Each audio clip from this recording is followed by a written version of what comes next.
In this video, I'm going to be creating a pressed flowers tray in our stone edge vanity tray mold.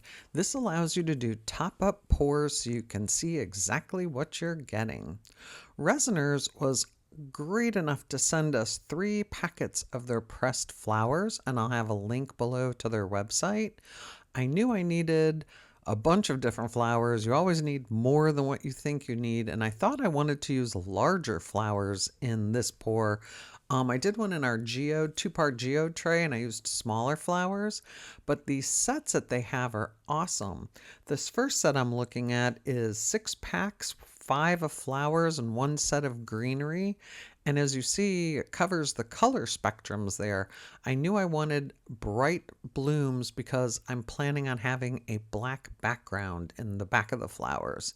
Here's the second set they sent.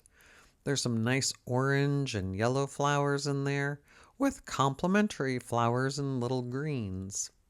I probably won't use any of the blue ones since that'll be too dark against a black background. And each of these sets of flowers, the pressed flowers, comes with tweezers that you can use to pick them up because they are very delicate. And here's the third pack. That second pack also had 6 packs of flowers in it, and this has 4 packs. But as you see, they're all different sizes, some teeny ones, some larger ones. Very pretty. We'll see which ones we end up using. And there's the little tweezers that they come with. Each pack has a set of those. For this pour, I'm going to be using J. Diction High Gloss Resin. I mixed up 20 ounces for the back, and there I've got some malachite mica powder from Funshine Color Shop, some blackish silver mica, and Twinkling Forest, also from Funshine Color Shop. I used 10 large scoops of the malachite, 4 tiny scoops of the Twinkling Forest, and then 1 large scoop of that blackish silver because I did want a rich green color for the background. So that 20 ounces of resin is going to fill up my sides and the very bottom. And we created this tray specifically for top-up pours so you can see exactly what you're getting in the end result. For this one, I'm doing the pressed flowers, but you could put gumballs in there. You could put crystals in there. You could put whatever you want in there, and you can see what you're working with. After the back is cured, I turn it over and demold it. And there you have the base for your tray. I will be putting black in the bottom of this. I mixed up 6 ounces of the J. Diction High Gloss Resin, and I used about 10 to 12 drops of that HTVRont black pigment paste. It works awesome. And I'm just pouring this as a base to put behind my flowers because I knew I wanted a rich background. So the first part, step 1, was pouring the sides and the back. Step 2 is pouring the black background. And here's the Resiners flowers again. And this is where it starts getting crazy. In the short we did for this, Kevin put a little ticking clock because it took me so long to decide what to use. I knew I wanted colors that would pop, and those right there probably weren't going to do it except maybe those maroon ones. I knew I didn't want to use the blue, but see how that orange and those yellows just are going to look great against the black background? And I have to, full disclosure, I laid this out with really big flowers.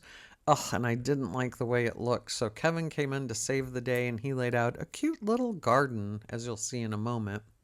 There I'm kind of just deciding which ones to use, putting aside the ones I don't want to use. But as you see, there's an awesome selection of flowers, an awesome selection of colors as well. These are great little packs of flowers from Resiners. You get a lot to choose from. And once I've made that decision, Kevin came in and created this. It looks really cute against that black background. So now, before I do a top coat, I knew that these things would start floating away. So I just mixed up 1 ounce of resin, and I'm just putting it on top of the flowers and the blooms and the little ferns, just so when I pour the larger amount of resin that it'll stay in there. And there we kind of zoomed in so you can see. It's not trying to be pretty, it's just getting some resin on there to hold down those delicate petals. And the little fern, because things like this just love to float off in resin. And then for the top coat, I basically mixed up 8 ounces for the top coat, put it in my bubble remover machine for 6 minutes, and then poured that on top. It's a pretty easy pour, and like you see, here I did the flowers, but you could put virtually anything in this. We do have another video where we did our lotus flower tray in the same mold, the stone edge mold, and you can color in those little cracks in the edges, although you don't have to. And here's the 8 ounces of resin. So this does turn out to be a substantial tray. This is not a cheap plastic resin piece. I think total there's almost 35 ounces of resin in this, so it is a substantially heavy tray, and it just makes a statement. Look how pretty that little flower garden is. So this stone edge vanity tray mold lets you create whatever you want with a top-up pour. We also have a round stone edge vanity tray mold that's made for regular face-down resin pours.